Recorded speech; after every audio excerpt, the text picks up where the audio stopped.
एक बार एक साधु महाराज जंगल से गुजर रहे थे तो साधु महाराज को कुछ कोलाहल सुनाई दिया। ढोल नगाड़ों की आवाज़ सुनाई दी तो साधु महाराज को जानने की इच्छा हुई और उन्होंने जाकर देखा तो प्रेत नाच रहे थे। तो साधु महाराज ने पूछा, हे प्रेतराज, किस खुशी में आज नृत्य कर रहे हो? तो प्रेतराज ने कहा, हे साधु, कल मेरी पुत्री की शादी है।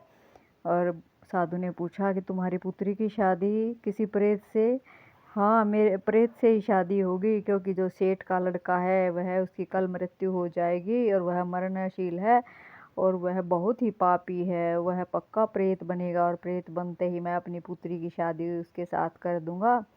अब साधु महाराज को समझ में आई कि किस लिए इतना नाच गा रहे हैं। साधु महाराज उस नगर में गए और सेठ का पता पूछा तो जाकर देखा तो सेठ साधु को देखकर बहुत ही प्रसन्न हुआ।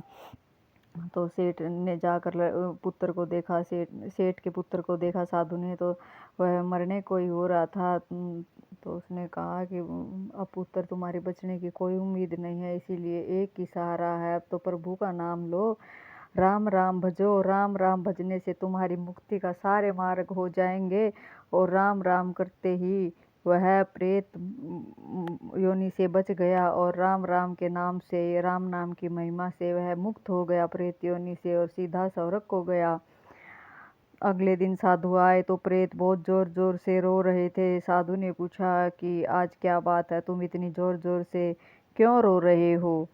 प्रेत ने कहा कि जो सेठ का लड़का मरने वाला था वह यहाँ नहीं, यहाँ प्रेत नहीं बना और प्रेत न बन करके वह तो मुक्त होकर स्वर्ग लोक को चला गया। अब उसकी पुत्री का क्या होगा? साधु महाराज ने कहा, हे प्रेतराज, तुम चिंता मत करो, तुम्हारी पुत्री का विवाह अवश्य होगा और तुम्हारी पुत्री इस जन्म प्रेत योनि में नहीं, तुम्हारी पुत्री का अच्छे से जन्म होगा और ये मुक्त हो जाएगी प्रेत योनि से और तुम भी मुक्त हो जाओगे।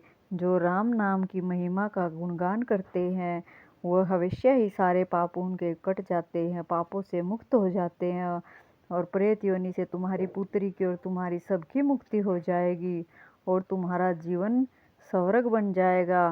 यह बात प्रेत को समझ में आ गई और प्रेत दिन रात, प्रेत और प्रेत के जो पुत्री थी और परिवार, वो सब राम राम राम राम करते रहे दिन रात और राम नाम की महिमा से वे सारे ही मुक्त हो गए। अब ऐसे ही इसीलिए कहा गया है कि जो राम का नाम भजते हैं उनका ये जीवन तो सफल होता ही है, बल्कि अगला जीवन भी उनका सफल हो जाता है राम का नाम लेने से। इसीलिए राम नाम आधार है, सब पापों को नष्ट करने वाला है, आदमी को जीते जी तो पवित्र करता ही है, मरने के बाद भी पवित्र ही रहता है। ऐसा व्यक्ति कभी प्रेत योनि नहीं भोगता। इसीलिए कहा गया है कि जो राम राम रटते हैं वह स्वर्ग को जाए या ना जाए, लेकिन प्रभु के राम नाम से वह तर जाते हैं, भव सागर से पार हो जाते हैं। इसीलिए हम सबको राम राम की महिमा का गुणगान अवश्य करना चाहिए। राम नाम से बड़े बड़े तर